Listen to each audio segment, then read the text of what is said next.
2 different times we've killed coral snakes right across the front there. You know what a coral snake is? No, not really. Okay. They're very pretty. Look out for dangerous coral snakes. If they bite you, they can kill you. They're about this long and very, very poisonous. And I've only just arrived to the place far out in the middle of nowhere in Texas where I'm going to be staying alone for the next 10 days, with neighbors not being able to hear a cry for help if I'm bitten. Quite a welcome, right? My name is Palle Bo. This is the Radio Vagabond episode 198. Welcome to Lockhart, Texas. Meet Palle Bo on an epic journey around the world. This is the Radio Vagabond. This episode is brought to you in part by hotels25.com. Whenever you need a hotel anywhere in the world, go to hotels25.com. That would get you the best price. Hotels25.com searches a bunch of the biggest hotel sites in one simple search. Hotels25.com. So, I'm getting shown around in a country house outside of a smaller city, south of Austin, called Lockhart, by the owners, Mary and Charlie. When you walk out the door here, I always look, because 2 different times we've killed coral snakes right across the front there. You know what a coral snake is? No, not really. Dangerous? They're about this long and very, very poisonous. Oh, okay. But they have to get you. They have to get you in the little tiny mouths. They have to get you in the soft skins. This wonderful couple are going away for a bit and needed someone to take care of their cats, house, and plants. So they've asked me to come and be their trusted house sitter. And as they're showing me what to do and where everything is, they also tell me a bit about the dangers out here in the countryside of Texas. They have some animals that I'm not so used to from when I lived in the countryside of Denmark. Like, I should look out for coral snakes whenever I step out the front door. They're very pretty. They're black and red and yellow. Mary tells me that they are very pretty. Black, red, and yellow. But what's most interesting to know, they are extremely dangerous. And yeah, very poisonous. This is what I heard a guy say on YouTube about the Texas coral snakes. This right here is the Texas coral snake, one of my favorite snakes in the world. This is the most venomous snake in the United States and have a very potent neurotoxin, extremely way more potent than any of the rattlesnakes that we have around here. And a neurotoxin typically attacks your nervous system. And people who are bitten by these snakes, if you are going to die, you generally die from paralysis of the diaphragm. Pretty much you just can't breathe. And so that's a horrible way to go. Well, no big deal. We just killed them, sweet Mary says casually. We kill them because... And Charlie asks that I can just leave them alone if I see any, or kill them if I want to. That's what the shovel is for. What should I do if I see some? Well, you can just leave them alone, or you can kill them if you want. That's what that little shovel's there for. Mm-hmm. Did you notice my What's actually going through my mind is, I've never killed a coral snake before, and I don't really know if I want to start my coral snake killing spree right now. And also, I wonder how long time I have to live if I'm bitten, being out here all by myself. But they are pretty, very small, and they have to bite me in a soft spot on my hand or on my bare feet. Thank God there aren't any bigger, more dangerous snakes here. Oh, there are? But they are also rattlesnakes. Oh, great. Rattlesnakes. Even though Mary tries to calm me down by saying that it was a long time ago. Sometimes. We haven't seen them in a while. What? Rattlesnakes? I killed the one right over there not too long ago. That's at least a couple months ago. Yeah. At least 2 months ago. So don't worry, Palle. You'll also hear the coyotes at night. Have you heard coyotes before? No, I don't think so. You'll hear them. They don't sound real. They don't go whoo whoo like a wolf. They like. It will sound like it's right outside your window, but Charlie assures me that they're half a mile away.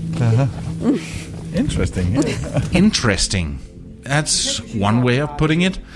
truly an interesting place with some interesting animals around. Watch out for these. Don't slide your feet on these floors. Okay, I won't. Because you will get splinters. Okay. Okay? And so we step inside, and they show me around the house where the only animals are cute cats and a few spiders. I get to meet their cats that I'm going to take care of, and they guide me through what else I need to know about keeping everything going here. The kitchen, gas stove. Nice. An old gas stove. Sometimes this front burner will start making funny noises like, and you think something's wrong, just turn it on. Charlie also takes me for a walk outside and tells me which plants out there I needed to water and how much and how often. No. I was listening and paying attention, but mostly looking down on the ground to make sure that I wasn't stepping on a coral snake or any other vicious danger. I've just arrived to Lockhart, and I'm here with Mary and Charlie, and I've been told what to do, and I've been shown how to feed the cats and scoop the poop and water the plants, and which plants to water when. And Charlie, then you said to me, be aware of the snakes. Yes, especially the rattlesnakes and the coral snakes. So please repeat. What are they dangerous? Coral snakes are extremely dangerous. The venom, but they have very small mouths, so they're hard to bite you. But you just got to be careful to not get them on your fingers or whatever. So I don't want to walk around barefoot. No, not barefooted, outside. And the rattlesnakes are pretty poisonous, but they will generally warn you, not always. And they can strike the length of their body. So if you get if one of them is 3 foot long, you can strike out 3 feet. How would I recognize them? They'll have little rattles on the end of their tail. Yeah. And they have a triangular shaped head. And then you said, was it coyotes and raccoons? Yeah, raccoons are nocturnal animals, but they especially are mean. They can be very mean, especially if you corner them or whatever. They look cute. Yeah, they look on cute. photos. Yeah. But I wouldn't want to corner a mom with her babies or anything like that. No, you told me that sometimes they come on the front porch. Front porch here, and you saw one that had babies. Yeah, about 2 weeks ago or so, I think it was. Yeah. So and the coyotes, you don't see them, but you can hear them out here. Yeah, it's very rare to see one. Yes, but you hear them a lot more at night than you do. Yeah. And they howl and make all kind of noises. And it sounds like there's a dozen of them, and it might be one or two. Yeah. Do you remember the unofficial slogan for Austin? Keep Austin weird. Now, we're about 30 miles south of Austin in a small place called Lockhart. And Lockhart is around 30 miles south of weird. That's what your T-shirt says. Yeah, Austin, no, South Austin. Yeah, and that's because Austin has this unofficial slogan saying "Keep Austin Weird." So so that's why you have it on the front of your T-shirt. It said Lockhart, Texas. On the back it says 30 miles south of Weird. But misspelled, by the way. Yeah, weird is misspelled. Oh, it is. Yeah. They gave him that T-shirt for free. Yeah. Let me just come over to you, Mary, because you no politics. No, we don't go there. Don't go there. So, what do you think of this Trump guy? He's not a politician.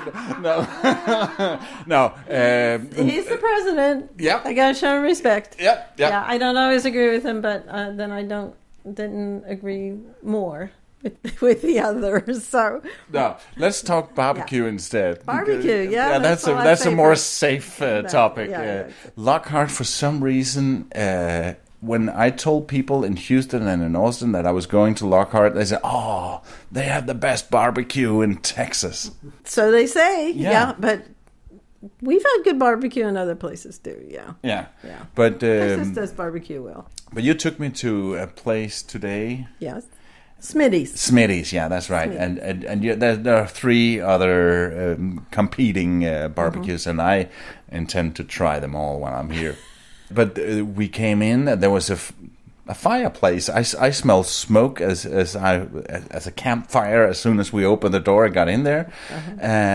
It's a pit. It's called the pit. It's called a pit. And then we should choose some different meat. Could you tell me a little bit about that? Well, you can get chicken or pork ribs, or you can even get turkey. You can get brisket. What else? Yeah. Sausage. Yeah. And you buy it by the pound. By the pound, yeah. Yes. And the plate is a piece of paper. Yes. That's a traditional barbecue joint plate. And you get a plastic knife. And you can get a plastic spoon for your sides, like mashed potato or macaroni cheese or coleslaw or whatever. You can get a spoon for that, but no fork. No fork. No. How come is that? Why? Because you're supposed to eat it with your bread. You take your bread and you wrap it around the meat and you eat it that way. And I think, in Smitty's case, is just a case of tradition. Stubbornness, yeah. There's a couple of other places around that do that, but they do know the fork is invented, right? Yes, they do know. They do know. But it's their thing. It's what they're known for. Yeah. No fork. Yeah. And no sauce. No sauce. No barbecue sauce. Oh no. Because that would be an insult to the chef. Yeah, Lockhart is known as the barbecue capital of Texas. And it's official, something the Texas legislature proclaimed them as in 1999. Whenever I told anyone I met here in Texas that I was going to Lockhart, their faces lit up and they started talking about barbecue. Lockhart is home to 4 famous barbecue joints. On the RadioVagabond.com, I put a link to an article where they take a close look at all 4 of these necessary stops if you're interested in Lockhart barbecue.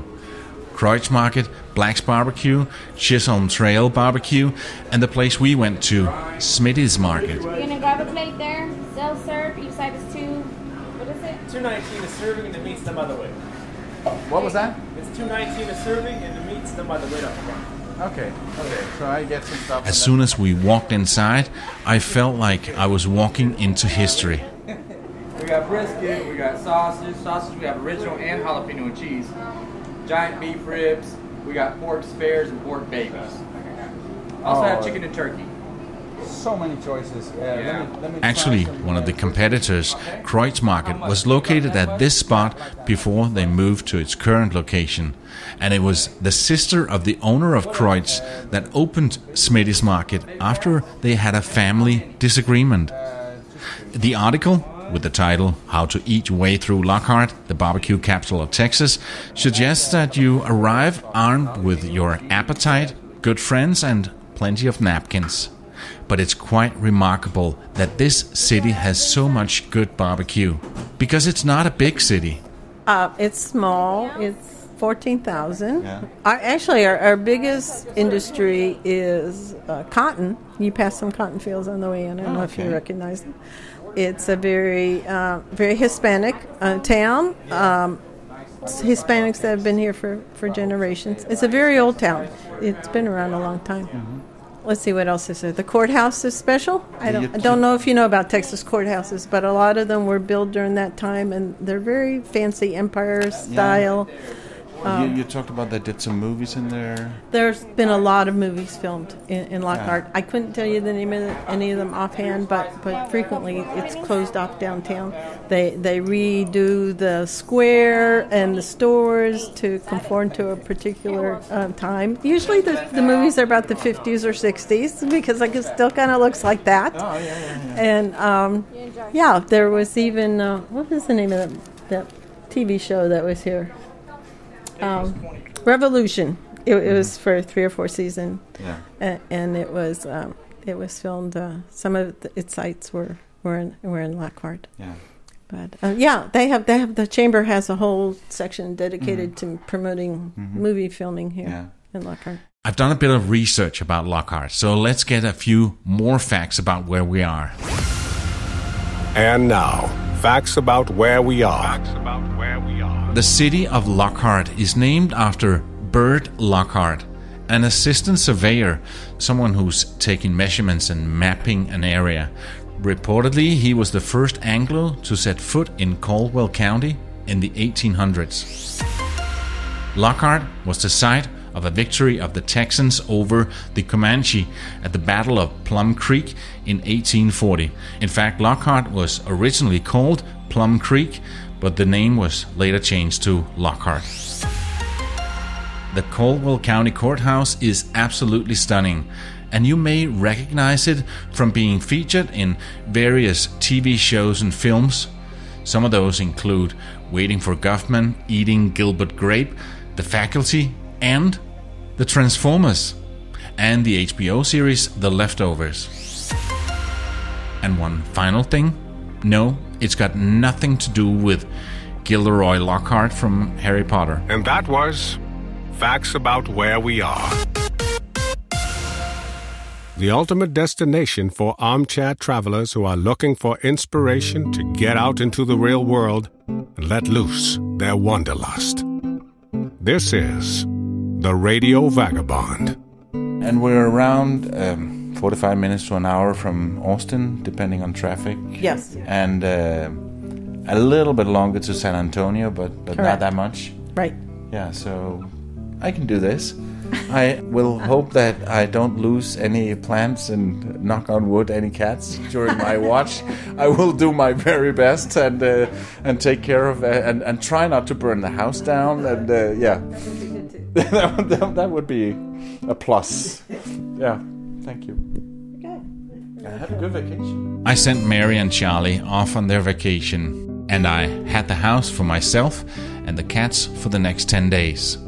I've done house sitting before, but in case you're a new listener and haven't heard those episodes, by the way you should, and therefore wondering what the heck is house sitting, let me quickly explain. It's where someone like Mary and Charlie are leaving their house for a period of time and entrust it to one or more house sitters, like me. In this case, we found each other on trustedhousesitters.com, and there's a mutual agreement that I get to stay in their house while they're away in exchange for doing a few things. In this case, I'm taking care of their cats and making sure that their plants are alive when they come back. No money changes hand. They get someone to look after their house, pets and plants, and I get a place to stay. They even gave me the keys to their car and their truck. And a car is handy because, like I mentioned, we're in the countryside, down a dirt road 5 miles southeast of Lockhart. When we come back, I'm alone in their house and get to meet the neighbors, or at least listen to them. We'll be right back.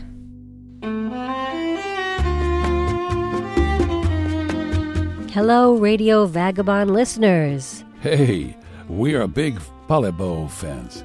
Ideally, we're all on our journey, just like Polly, to a life we design. Whether you have kids or an empty nester, we invite you to check out our podcast, The Open Nesters. Our unique podcast explores personal, intellectual, physical, sexual, and spiritual journeys of life as we reinvent ourselves at this stage of life we call Act 3. Palebo is an inspiring traveling nomad as this open nester, and you can hear him as we interview him on episode 10. And if you like to hear from others who are writing Act 3 of their lives, please join us every week for a new episode, which is available on every podcast platform and on theopennesters.com. I'm Amir. And I'm Tessa, and we'd love to have you with us on the journey. We feel certain it will also become yours. Visit theopennesters.com. If travel is your passion and you want escapism while still upholding your work and family responsibilities, you can travel vicariously from the comfort of your own home. This is the Radio Vagabond Podcast. This is what it sounds like right here where I live in the outskirts of the small town of Lockhart. I am around 3-4 miles away from Lockhart, down a dirt road, and the neighbor is breeding cocks for cockfighting. Cockfighting is not legal here in Texas, but it is in one of the other states. I don't remember which state it was that Charlie told me. But they breed them here, and then they put them on a truck and drive them up to go into an arena where they can pluck another cock to death. And you would think that this is only in the morning, but no. It's all day. It's all day. The neighbor doesn't seem to care. Both of them are deaf.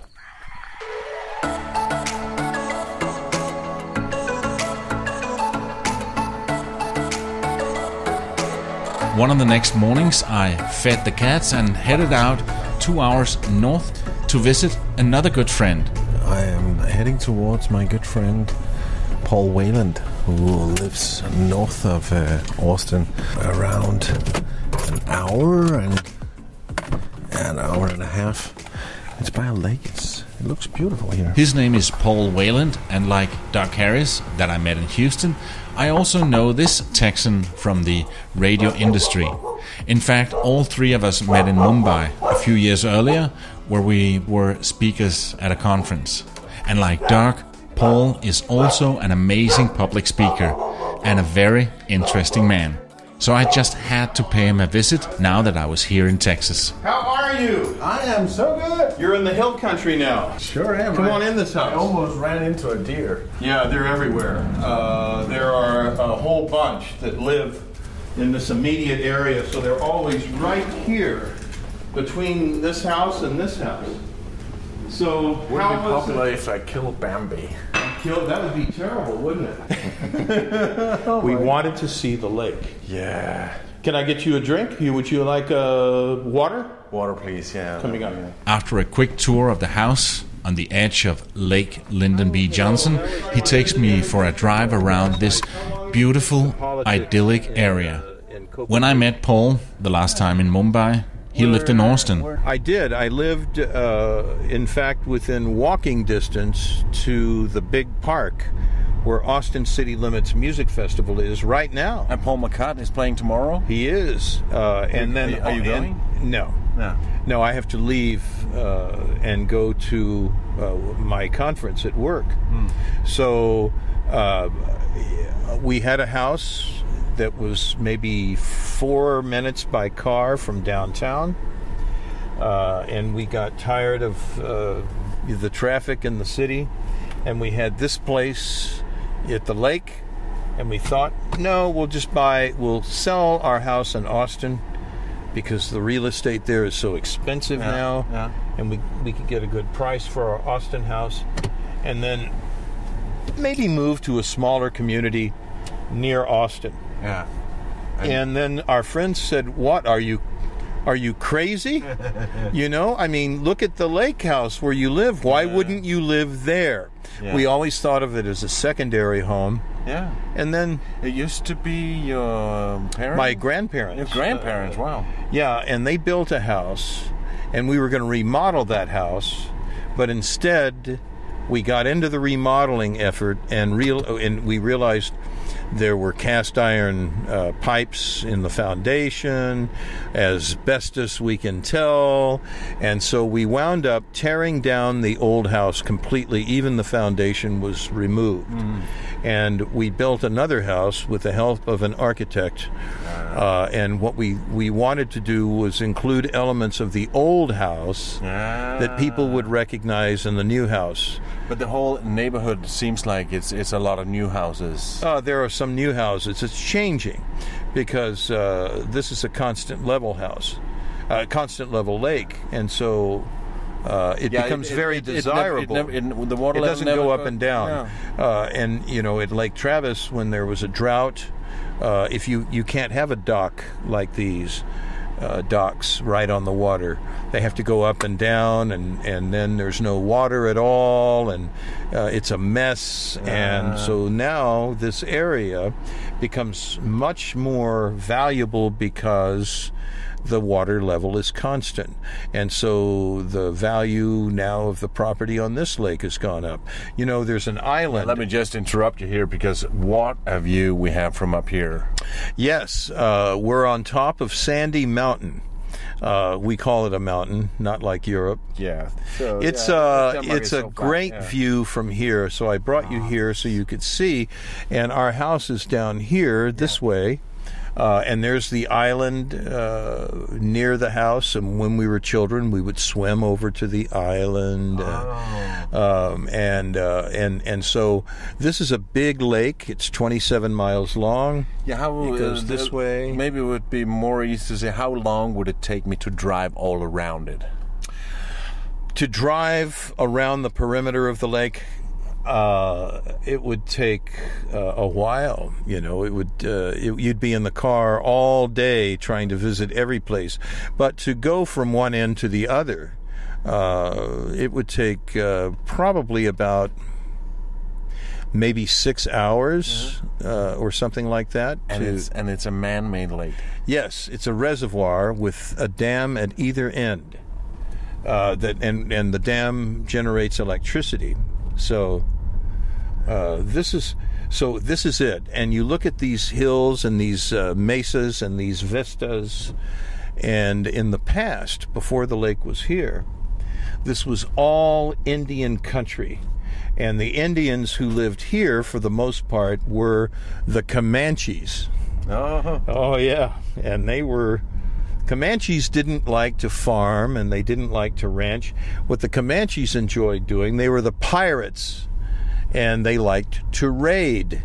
And all of these European people were coming over here in these big boats. The immigrants. And they'd come to Indianola, Texas, which was near Galveston until the hurricane in the early 1900s destroyed Indianola. But they'd come from there, and then they would walk for 3.5 weeks with covered wagons towards the San Antonio area. And for the Comanches, this was fantastic, because look at these nice fat Europeans coming over here, and they have all of these supplies and things that we can use. So they would take what they wanted, including the women and children. And life could become very different for these Europeans. And, you know, I remember when I lived in Europe, you know, for 3 years, sometimes I'd run into a European who would say, Paul, yes, in Europe now we're starting to experience many American problems. And I said, American problems? Are you kidding? We're you. Because you guys were the ones that came over and founded our country. Now, you sent the most religious ones from Europe to found our country.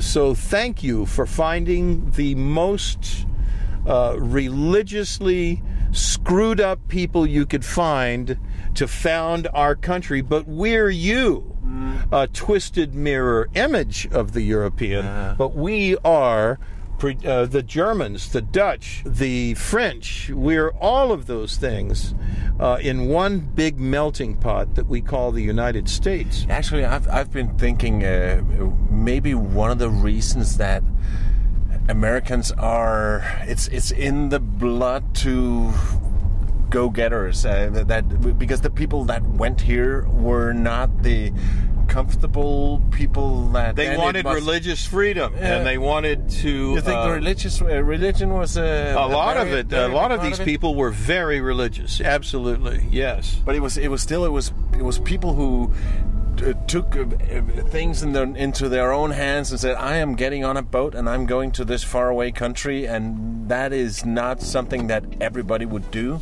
Yeah, it's something that not everyone would do, but I think that they were pressured economically. Yeah. They didn't own their own land. There were caste systems in Europe at the time, and I think they were adventuresome. They heard that there's a whole new opportunity, and they could own property here. Are you a mixture of many different? Sure, we all are.